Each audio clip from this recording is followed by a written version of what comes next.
If you like audiobooks or audio shows, check out a free trial of Audible. Just click the link in the description.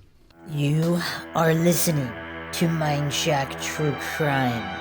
This is the Steven Avery series, episode 21, Carmen Boutwell. And this episode has been in the making for quite some time. Carmen Boutwell has been mentioned by many a researcher in the Steven Avery case, as her death happened to coincide with Teresa Halbach's alleged death. All mere coincidence, according to the coincidence theorists, but those employing logic and reason, those willing to do some critical thinking, have to consider that maybe it's not a coincidence. And of course, the truth is not afraid of investigation, so we are investigating every avenue of the Steven Avery, Brendan Dassey conviction and the case against them in the alleged murder of Teresa Halbach. As always, if you like the podcast, you can donate to our PayPal. Just check the link in the description. Make sure you subscribe to the channel. Hit the bell for notifications. If you like the podcast, hit that like button. Feel free to share it across social media platforms. Questions, comments, theories, suggestions, debunkings. Leave them in the comment section. You could also check us out. Twitter, Reddit, Patreon, Facebook. All right, so let's jump right in here. It has long been speculated that the bones, the alleged human bones that are allegedly of Teresa Halbach, these cremains might actually belong to a one Carmen Boutwell, coincidentally also a cousin of Teresa Halbach. Now, there's a group of families that all kind of married and intermingled in the Manitowoc area. Again, nothing strange. I mean, this happens in various parts of the country, of all countries. There are people with similar backgrounds, religious and geographical backgrounds, that kind of move to a certain area. There's nothing strange about that in particular. But when you're discussing a case where there's an alleged murder victim and her alleged remains just happen to coincide with a cremation taking place, I mean, that's a big stack of coincidences. Now, of course, the guilters dismiss everything as coincidence at all times, and because there's nothing other than a coincidence theory that is valid in their cognitive dissonant minds. However, to those, again, willing to employ logic and reason, they will scrutinize. They will see if this information adds up or not.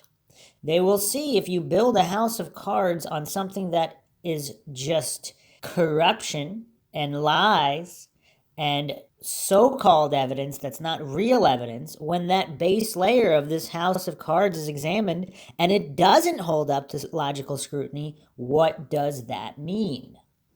So here is just an article on Carmen Boutwell, who allegedly died of a drug overdose.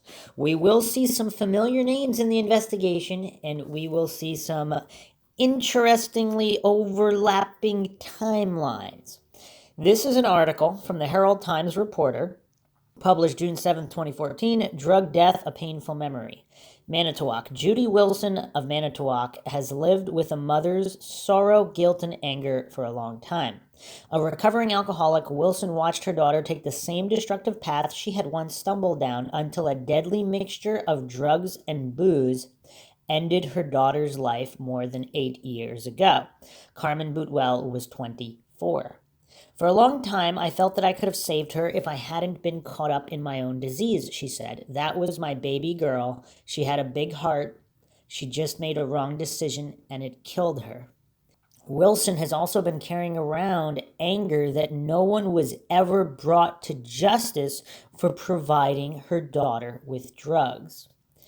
And of course, we'll be examining the veracity of the official narrative regarding Carmen Boutwell's death, but it would be that much more tragic if she was murdered and her death was made to look like a drug overdose. Once again, the coincidence theorists will completely ignore the countless amount of cases. I mean, drug overdose is like a go-to, just similar to suicide, when deaths are being faked, when murders are being staged. Is that what happened here? I don't know. I wasn't there. I'm not pretending to know. But to just immediately dismiss all possibility of that all the time without even logically examining it, I mean, that's just silliness. That's not what a objective, neutral, honest investigator would do. All right. Boutwell died on November 3rd, 2005 of a methadone overdose.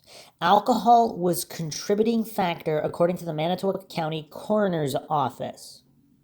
Her death was one of the first local cases of a young person overdosing on prescription drugs, the start of what grew to become a rash of area drug-related deaths, said Captain Scott Lucherhand of the Manitowoc Police Department. Challenge authorities. At the time of Boutwell's death, investigators found no evidence of who might have given her the prescription narcotic used for pain relief and to wean addicts off of heroin, he said. The scary part of methadone is when you combine it with alcohol and benzodiazepines, a class of drugs often used to treat anxiety and insomnia, said Lieutenant Dave Remiker. Where have we seen that name before? Of the Manitowoc County Metro Drug Unit. It's a deadly combination. Methadone winds up on the street when individuals who are prescribed the drug turn around and sell it, he said. Boutwell did not have a prescription for methadone. Someone provided those drugs to her, Lucherhand said. Cases such as this are challenging to investigate, especially if there was a ton of corruption involved and setting up other people in other cases at the same time. Often those responsible are reluctant to come forward because they know the family or don't want to put a stop to their flow of drugs, he said. Or they're prevented by doing so because they're involved in some kind of law enforcement conspiracy, but we don't know. It's like finding a needle in a haystack, Remiker said, and then obtaining enough evidence to prove a case beyond a reasonable doubt is the standard we're held to. But who's enforcing that standard? Clearly it hasn't been enforced in the Steven Avery, Brendan Dassey convictions. I mean, beyond a reasonable doubt, I don't know any individual with a functioning brain who would think that the case made against them was beyond a reasonable doubt. Even if they're guilty, there's no actual evidence that holds up to logical scrutiny. Very, very bizarre. All right. This case remains open, and if new evidence is obtained, the suspect could face a charge of first-degree reckless homicide, Lucherhand said. He added that more rehab facilities available to drug users or stiffer prison sentences for drug sellers would go a long way towards keeping drugs off the streets. Because that's worked so well so far, right? Man. All right. The moms are always left behind, which we feel terrible for. A lot of family and friends are left behind. These people want closure. They want answers to what happened and, if possible, to hold someone accountable, Lucherhand said. A family problem. Boutwell's substance abuse began with alcohol at an early age. Alcoholism ran in both sides of her family, said Wilson, 50. She herself began drinking when she was 11. That is rough. Her daughter was about 13 or 14 when she had her first taste of booze. The pills and marijuana came later, but not much later, Wilson said. I wasn't aware of the extent of the drugs. You know, it's weird, too. A lot of the coincidence theorists don't want to look at this, but in cases of police corruption where they're faked murders and all these other things, a lot of times people with drug offenses or drug users, drug dealers, these are the people they use in their schemes because they're the easier ones to exploit. And when they are complicit in something or know other individuals, it's easy to snuff them out because then you could just stage it as a drug overdose. So again, just something that is common in conspiracies or cover-ups. I'm not saying the conspiracies and cover-ups themselves are common, but when they occur, in the cases that they are occurring in, these are go-to strategies. Their relationship was more like friends than mother-daughter. I was very young when I had her, so we kind of grew up together, Wilson said. During an interview, Wilson shared fond memories of her daughter. Boutwell was close to her two brothers and enjoyed skateboarding, playing music, and frisbee golf. She loved animals and had a sharp sense of humor. She could always make me laugh, Wilson said. Boutwell even talked about going back to school so she could have a fresh start, she said. To me, she was the perfect daughter, Wilson said. She was very special. Boutwell's drug use began to escalate about 6 months prior to her death, her mother said. She always had a wonderful attitude about life. She tried to hold on to that, but she seemed depressed a lot, sad. Wilson said. She just wasn't taking care of herself, but she was trying very hard. Boutwell's maternal grandmother found her collapsed on the floor just as she was about to put on some of the music that she loved so much.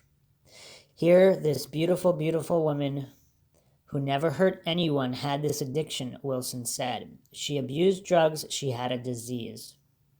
Wake up call. I know it's really difficult for parents to find out what their children are up to, but it's important they do, Wilson said. Parents need to pay close attention to how their children behave and who they hang around with, she said.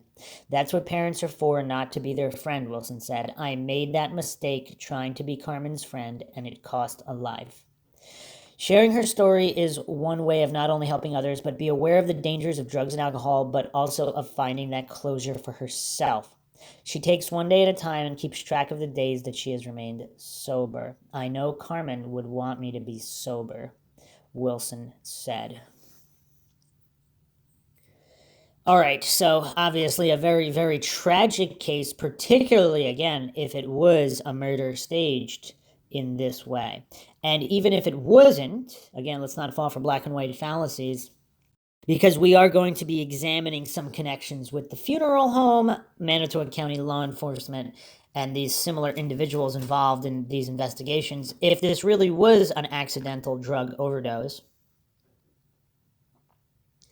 and Manitowoc County law officials involved in a frame-up, if that's what they were doing to Steven Avery, they just took advantage of the situation and used these bones, particularly if there was some relation. But the DNA, again, Halbach's, the DNA results of the bones could not exclude Teresa Halbach, which is by no means a match. I mean, that wouldn't exclude a whole lot of people. So, again, whether Boutwell was related or not, I mean, although her resemblance to Teresa Halbach is a little bit uncanny. So that's just a general article. Let's go to an article by John Farrak. This was USA Today Network, Wisconsin, Post Crescent. Making a Murderer, Theories Abound. This was November 27th, 2016, by John Farrak. I'm going to skip to the part of the article that deals with Carmen Boutwell. Conspiracy theory number 2, the charred bones recovered from Avery's burn pile pit came from the cremated body of Manitowoc resident Carmen Boutwell, age 24. Background: 8 a.m. November 3rd, 2005, Boutwell was found dead in her upstairs apartment she rented from her grandmother in Manitowoc. The Manitowoc Herald-Times reporter later reported that Boutwell was one of the first local people to die from an overdose tied to prescription drugs. Her death was attributed to a methadone overdose, and alcohol was a contributing factor. Boutwell's drug use had escalated about 6 months before her death, her mother said during a 2014 interview. Here, this beautiful, beautiful woman who never hurt anyone had this addiction, her mother, Judy Wilson, said. She abused drugs, she had a disease. Okay, basis for conspiracy. Boutwell's body was found about 8 hours before the Calumet County Sheriff's Department in Chilton was notified that Halbach had been missing for 4 days. Conspiracy theorists, aka critical thinkers, suggest that Boutwell did not die from a drug overdose, but was murdered as part of a scheme by law enforcement to frame Avery. Conspiracy theorists speculated that during Boutwell's cremation, some of her bones were preserved so they could be dispersed at Avery's property to incriminate him for Halbach's disappearance. There was even online speculation that Manitowoc County offered to pay for Boutwell's cremation services. On the day of Boutwell's funeral service, November 8, 2005, Manitowoc County Sheriff Sergeant Jason Joss recovered 2 charred human bones near the edge of Avery's burn pile pit. And I will reiterate once again, cadaver dogs never hit on Avery's burn pit. But is this too much of a coincidence? And again, I'm going to add my own black and white logical fallacy call out here. She might have died of an accidental drug overdose. And again, law enforcement involved in a conspiracy just took advantage of that. They didn't murder her specifically to plant her bones to be used as Teresa Halbach's placeholder bones. They could have just been taking advantage of a situation. I don't know why people don't consider that possibility. Okay, back to the article. Flaws with conspiracy. There's no apparent credibility to suggest that Boutwell was murdered, or that the Manitowoc County Sheriff's Department managed to sneak some of Boutwell's bones out of the Pfeffer funeral home and crematory in Manitowoc as part of an elaborate and deliberate plan to frame Avery for the missing photographer's disappearance. Moreover, Boutwell's overdose death was investigated by the Manitowoc Police Department, not the Manitowoc County Sheriff's Department. Now, again, there's definitely some crossover going on with these law enforcement officials. And as George Carlin once said, you don't need a formal conspiracy when interests converge. So, again, these are all intertwining agencies. And this should have all been exposed by the FBI as well. Why hasn't it? Again, egos involved, all these other things that have been gone over ad nauseum in the previous podcast episodes. If you haven't checked out our earlier episodes, check them out, starting with episode 1 in the Steven Avery series. We go over every aspect of this case and debunking some of these narratives. All right. The city's 38-page investigative file obtained by USA Today Network through a public records request makes no mention of any sheriff's deputies probing Boutwell's case or responding to the scene, except for the fact that Ramaker was involved. What? How good is this article? Missing a lot here. Okay. And how much would they include in the actual records? I mean, again, judging with the Steven Avery case, there's a lot in the records they couldn't hide, so maybe there would be something. I don't know. Okay. Boutwell's body was found by one of her friends, Jessica A. Miller, then 28, on the living room floor of Boutwell's apartment. That's kind of weird because other accounts said it was her grandmother. We got different statements here. Miller told detectives that she had stayed the night at Boutwell's apartment after the two friends frequented at least 4 local bars with other women in their group. Based on statements from these witnesses, city police learned Boutwell had been popping pills prior to her death, and that during her night of heavy drinking, one of her friends saw her eyes rolling towards the top of her head. This had happened approximately 3 to 4 times, the longest lasting at least 10 seconds. Interesting. All right, what does all that mean? That doesn't really mean anything. That doesn't really tell us a whole lot, because that could be true, or that individual could have been told to say that, or milked it when they just said something of a lesser intensity. I mean, there's infinite variables here. We weren't there, so we don't know. Pretending to know, not very logical. Here's what some people point to. Of course, there's so much conflicting information on what was found, exactly when it was found. But apparently she was sent for cremation November 8th after a 1 p.m. service. Teresa Halbach's bones began to be found at 1:40 p.m. And that whole excavation lasted until 5 p.m. Is that a coincidence? Or is it not? So, of course, the cognitive dissonant, illogical guilters will, of course, claim it's all a coincidence. Everything is a coincidence in this case at all times, and that Steven Avery is guilty no matter what. All right, so the logical individuals who aren't even necessarily saying Steven Avery is innocent, I don't know if he was innocent or not. I wasn't there. Again, I postulated many times, if he has some kind of a split personality, one of the personalities wants him to get caught, the other is is a complete genius. Because he might be the greatest genius, evil mastermind in the history of crime, based on the way he was able to clean the garage and then put back years of dust and grime. Not a trace. They killed Halbach in his trailer, then they killed her again in the garage. No evidence anywhere. But then he just left the RAV4 covered with a couple of branches, hoping nobody would find it. Well, he had not only a crusher, but also a pond to dump the RAV4. And, of course, the RAV4 wasn't even there in the flyover footage from the helicopter. So, again, none of the state's case against Avery adds up to any kind of logical scrutiny of any kind. However, is this coincidence with Carmen Boutwell's bones? She just happened to be cremated. What percentage of people are cremated? So cremation is actually gaining popularity in recent years, but back in 2005, it looks like the cremation rate was only 30-something%. So less than half. So again, what does that tell us in this specific case? Not enough, I would say. Not enough. However, if cremation was the majority in 2005, then you could not completely write it off, but you'd be a little bit more justified in writing it off, but all right. It still doesn't tell us a whole lot. This does remind me of some of the earlier conspiracy theories that were quite outlandish, that Teresa Halbach didn't even really exist, or Carmen Boutwell was the real. I mean, there's just a lot of identity issues, but of course I always like to default to the scientific method and the burden of proof being on the one making the claim. And obviously in any kind of formal logical debate, you're not called upon to prove a negative. So if the state alleges a certain case, it's up to them to prove it.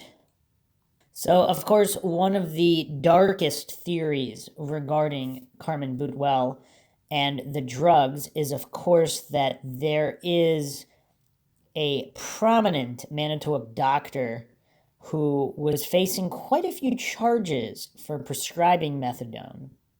And of course, there's a lot of conflicts of interest there as well, because this doctor's wife's mother was on the Manitowoc County Board of Supervisors. So these people are all involved with each other. Would they bring charges against one of their own, so to speak? So here's an article by Elisa Schaefer, USA Today Network, Wisconsin Herald Times reporter. Remaker Kohlmeyer talk county drug problems. This was January 19th, 2017, fairly recent compared to 2005. However, here is what it says. Dave Remaker, head of the Metro Drug Unit, said one reason Manitowoc County is seeing a rise in illegal drug activity may be due to the appeal of living in a small community with nicer low-income housing and other programs that are easier to access than in a large city. Remaker said a trend he has seen is people moving from one city to another and bringing the drug problem with them. He said he saw Chicago's issues appear in Milwaukee, then Milwaukee's issues appeared in Sheboygan, and now he said many of Sheboygan's issues are appearing in Manitowoc County. Remaker and Two Rivers Assistant Police Chief Brian Kohlmeyer presented their experiences with illegal drug activity in Manitowoc County during a community discussion held Wednesday at the Two Rivers Leicester Library. I wonder if anybody asked him about Steven Avery. I think that Manitowoc and Two Rivers and the communities that surround Manitowoc and Two Rivers, you still have that hometown close-knit feeling, Remaker said. I think this problem hitting Manitowoc County really affects people a little bit harder or a little bit different because we still have this small-town feeling. The Metro Drug Unit, a multi-jurisdictional task force that consists of officers from each law enforcement agency in Manitowoc County, has been instrumental in leading the war on drugs in the county. I wonder how well that's going. Remaker said he has seen marijuana, heroin, methamphetamine, and prescription drugs confiscated from people. We do the best with what we can, and I can tell you right now that I have some of the most energetic, hardworking guys and gals in the drug task force, Remaker said.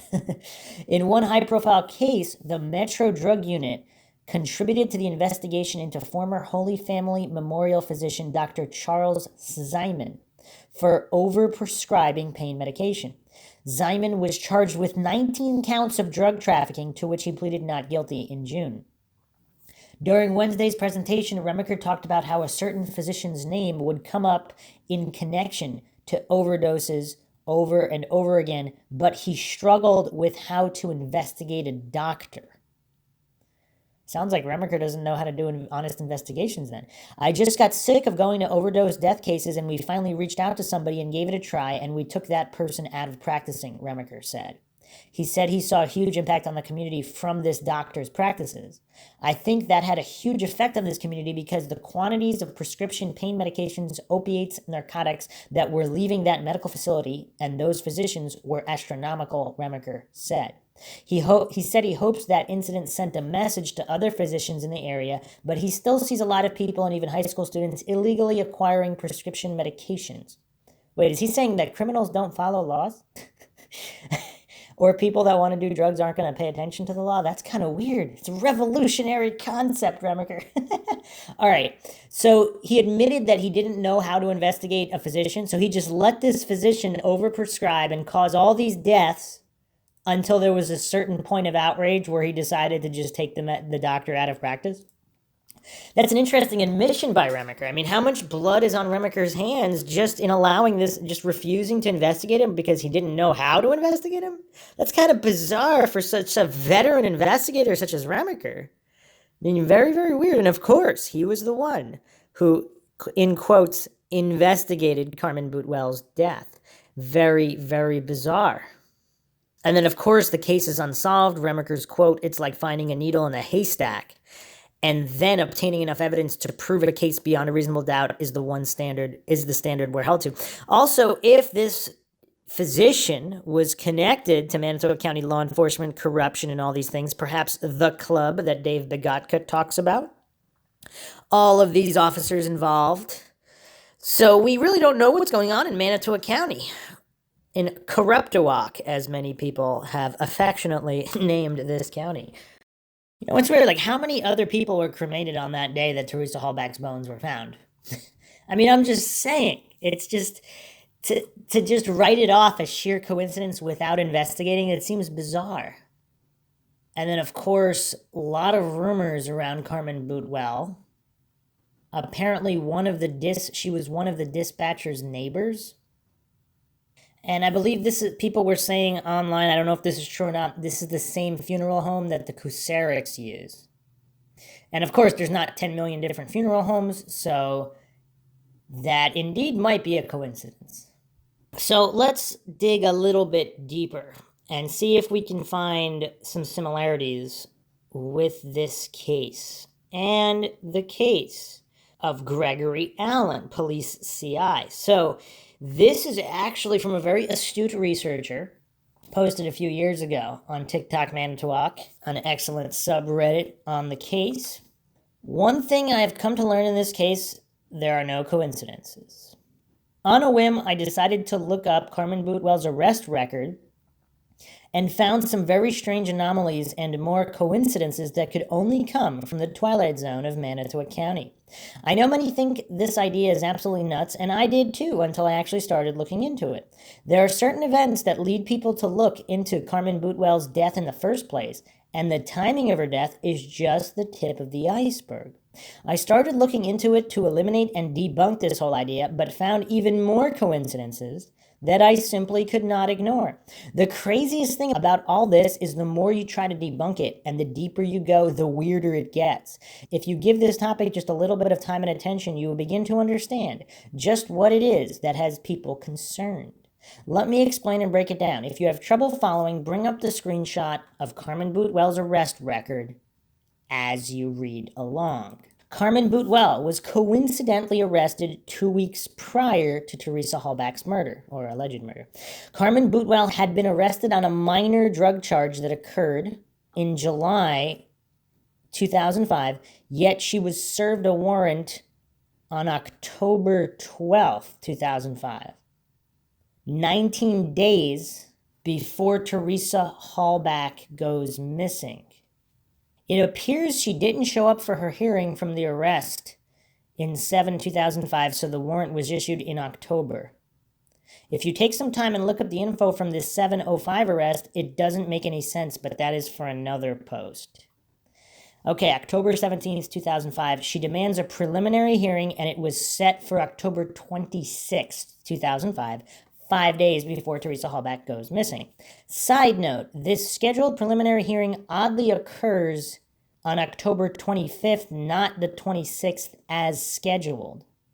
If her review was set for the 26th, how did she show up and have it on the 25th? Is this some kind of clerical error or something more sinister? November 3rd, 2005, she has a review scheduled at 8:30 a.m. that she obviously does not show up for because it is the day she dies, and is also the same day Teresa Halbach is reported missing. November 8th, 2005, the record is updated, and Carmen Boutwell is reported as deceased the same day she's cremated, the same day Teresa Halbach's alleged remains were allegedly found. That's a lot of coincidences. Oh man, that's pretty bizarre. That's a lot of coincidences to simply write off. Now, is it a theoretical possibility that it is all a coincidence? Of course it is. What the chances of that, of course, we don't know. And in combination with this so-called investigation that was carried out on the Steven Avery's property, where, of course, again, cadaver dogs never hit on the burn pit. So, and all these other anomalies, when you combine it all, so you have this giant mound of coincidences. So when you're adding this whole other pile of coincidences to the big mountain of coincidences, does that make one raise an eyebrow more so? Like, let's say everything else in the case was legit and on the up and up.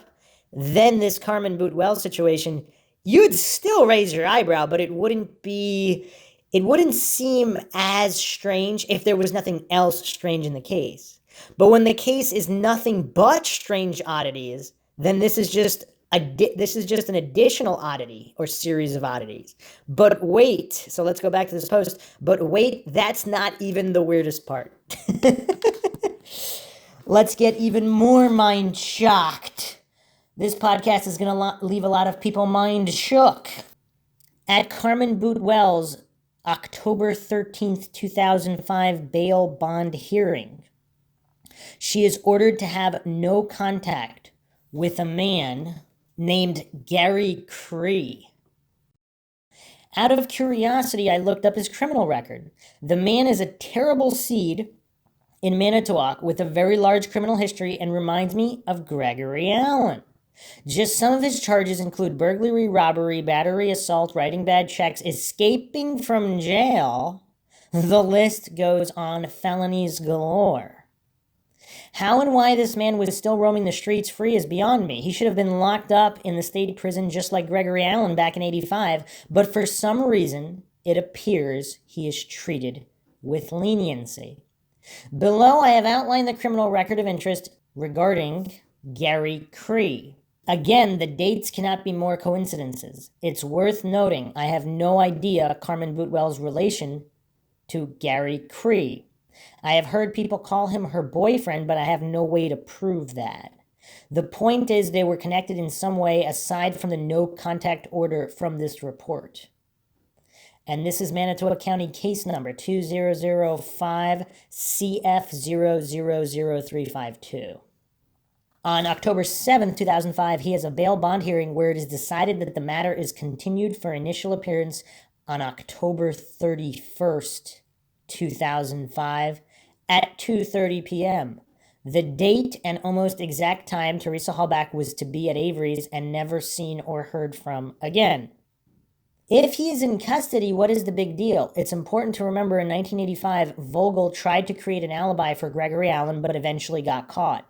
He made up a blatant lie about how Gregory Allen could not have committed the Biernston crime because he was on probation in Door County. Here's a screenshot of where Vogel tried to create an alibi for Gregory Allen. And from the file right here, Vogel told her that Allen could not have committed the crime because he was on probation in Door County at the time the crime was committed, and that Allen's probation officer had been contacted, and the probation officer verified that Allen had an alibi covering the time the crime was committed. Investigators later discovered that Allen was not placed on probation until April 2nd, 1986, well after Avery's conviction. Uh-oh, Vogel's a liar? I don't think anybody's surprised by this. Okay, anyway, by the way, you can find this document, Correspondence Memorandum, Department of Justice, December 12th, 2003. Mark Rohrer, District Attorney, Manitowoc County, from Peggy A. Lautenschlager, Attorney General. The subject is the Avery Review. Of course, these names come up many times. Okay. So the question is, did Vogel learn from this and manufacture a solid alibi for the next frame-up job?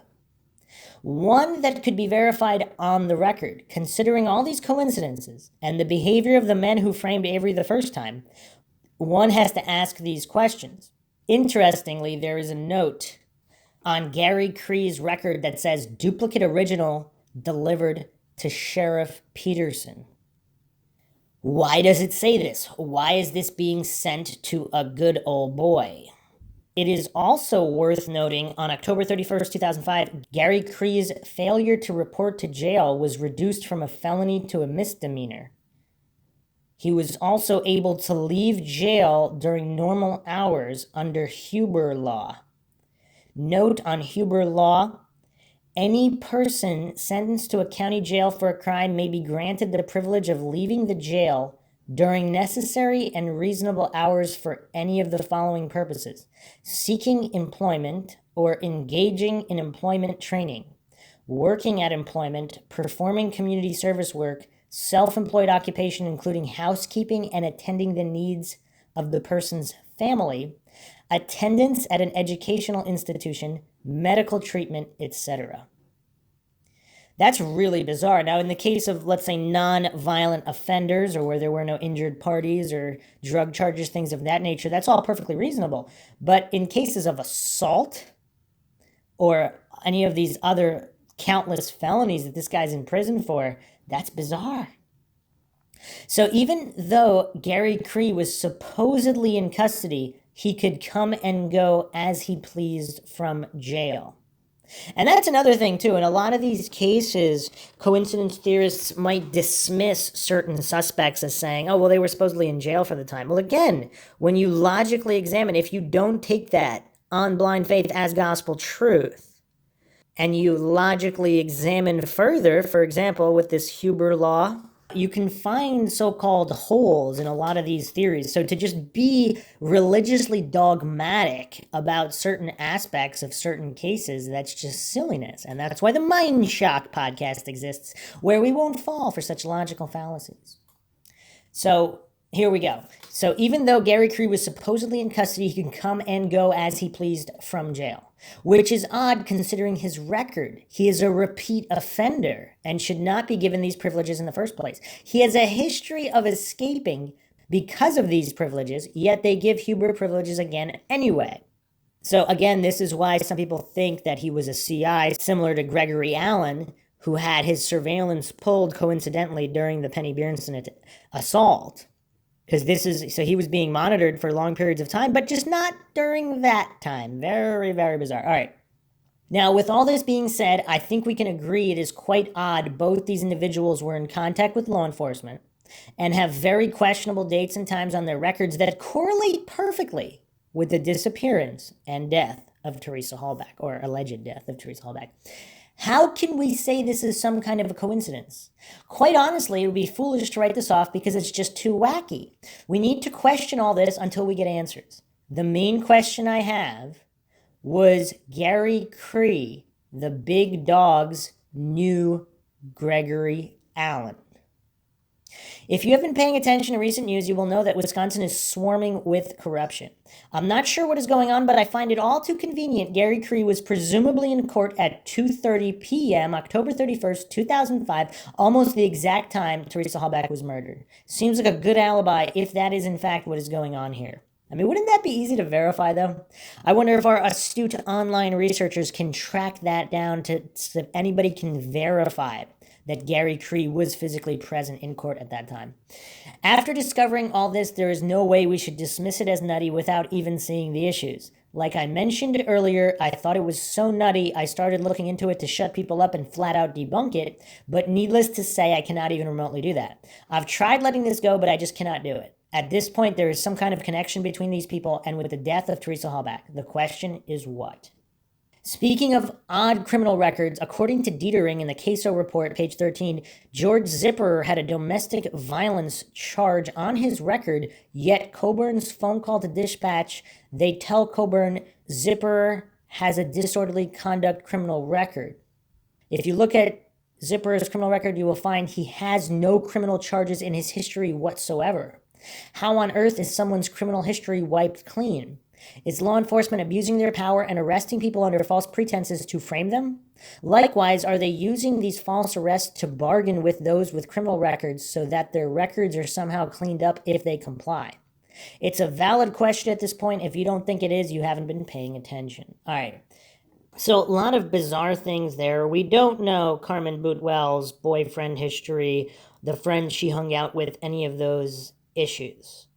So again, as I pointed out at the beginning, if this really was an accidental drug overdose and corrupt law enforcement framing Avery simply took advantage of that, they just looked at if anybody was being cremated at that time that they could swap with, or someone tipped them off to it, or of course, Remaker's the one investigating the whole case. If he found out that they were cremating her, he may have assisted in hatching this plot. The timing is just so interesting. I don't think anybody could just write it off. Anybody doing a logical, honest investigation. So other people looking into Gary Cree found that in his case, Calumet County, October 4th, 2005, obstructing and resisting an officer, Ken Kratz was the prosecutor on this case. So he's in the know at who's up to what and who can be used as some kind of a CI, patsy, or just tool in some kind of conspiracy situation. And that's not the only case Ken Kratz was a prosecutor on. October 17th, 2005 copy of Judgment of Conviction from Manitowoc. There was another case from March 15th, 2005. That was felony burglary and forgery. Rohrer was the prosecutor, and Judge Willis was the judge. We have a lot of these familiar faces running in all these circles, obviously, but if there was a conspiracy, they're all in the know. If there is no conspiracy, it's not obviously not that strange out of all these cases that they could have been the prosecutors and judges. Gary Cree is sentenced to 4 years in prison, 3 years extended supervision, but then the sentence is imposed and stayed for 1 year jail time with Huber release for work and childcare. He's supposed to report to jail on September 30th, 2005, but he doesn't, and that leads to the October 13th, 2005 charge failure to report. Is this all coincidental? That is the real question here. And the other thing that's strange about Manitowoc, they're releasing all these violent offenders with the Huber release. They're shortening all their sentences substantially, and then they're convicting people without actual solid evidence. Is that how things roll? Is that how they roll in Manitowoc County? It appears to be. Very, very suspicious. And if you want even more mind shocks, of course, I think I mentioned this on the previous episode. If I didn't, Carmen Boutwell is, of course, related to Debbie Sukawati. And this is the victim whose body was found in a gravel pit / pond / swamp area that was owned by Redance, and that is now reclaimed and home to many members of the Manitowoc County Sheriff's Office. So that's, of course, Fenkel went to prison for that one. Some very, very strange circumstances with Fenkel, Manitowoc County Sheriff's Department, all of these things that seem to mirror the Steven Avery conviction. A lot of strange circumstances. And then, of course, coincidentally, Carmen Boutwell is related to Debbie Sukawati and the Halbachs themselves. You can't make this stuff up. Mind-shocking. All of it is very, very mind-shocking. And there's plenty more. This is all just the tip of the iceberg. There's only so much that can be gone over in a single episode. And of course, in all of these, a lot of these individuals tied to the Avery case, we see the same MO here. We see individuals giving certain testimonies that are favorable to the state's narrative on whatever they're going after, in exchange for somehow getting rid of previous charges. So again, with the zipper voicemail, was that the exchange made? Because if Teresa Halbach was already on her way there, timestamped, she left Avery's, went over that in the previous episode if you haven't checked out the previous episodes regarding the Teresa Halbach timeline. Check those out. Here's another theory by a Redditor. Aren't Carmen Boutwell and Teresa Halbach's cousin or second cousins, and didn't they occasionally have social contact? ? What if Teresa Halbach and Gary Cree had met up previously through Carmen Boutwell? Maybe he started calling her and bugging her.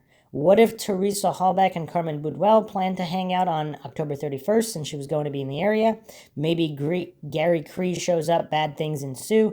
Or maybe law enforcement had bad plans for Carmen Boutwell and Gary Cree to pin on Steven. If I remember correctly, Teresa and Carmen Boutwell looked very much alike. Was Teresa Halbach just mistaken for Carmen? I don't know, but there are too many coincidences here to be coincidences. Don't let go of this. I really think there is something here. Mistaken identity, could it be something of that nature? We don't know. What else is kind of interesting that I've seen floated is that Gary Cree or whoever law enforcement was going to have do something got botched. And that's why it all looks like this, because some of the guilters, the coincidence theorists, they can't understand that not everything always goes according to perfect plan. So they fall for the obvious black and white fallacy of, if this isn't a perfect frame-up, that means it wasn't a frame-up at all. Completely ignoring the very likely possibility that in day-to-day life, plans don't always go perfectly. Car batteries can die and need to be replaced. Other things can occur that weren't planned for. Someone might not be at the exact same spot someone thought someone was going to be at. There might be a witness. There might be infinite variables that are not accounted for.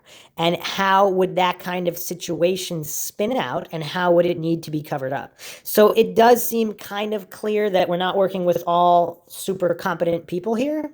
So again, we can invoke Hanlon's razor, never attribute to malice what can be adequately explained by stupidity. However, it also could just be a result of one or more things being botched and a cover-up, a scramble ensued to cover up the botch. And then you'd have to cover up the cover-up. And is that what we see here? And then you don't always have the most intelligent individuals assisting in the cover-up. And of course, you don't need a formal conspiracy when interests converge. So 99% of these individuals, they could just be doing their job thinking they're doing it for the right reasons. They might not be aware that they're involved in any kind of, that they're complicit in any kind of conspiracy or cover-up, because they're just following orders.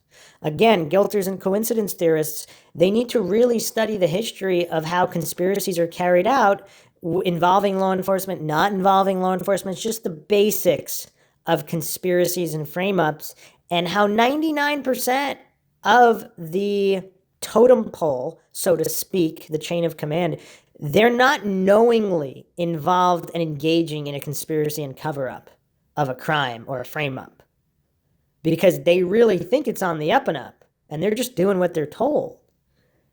So if a superior tells them something, they're not going to assume the superior is involved in planting evidence or involved in some kind of a conspiracy. Why would they randomly assume that? They're going to assume they're telling the truth and Avery's guilty, and they're just, following the orders given to them by superiors. And if there are certain glitches in the paperwork or not, those are just little mistakes. I mean, humans make mistakes all the time, right? That's true.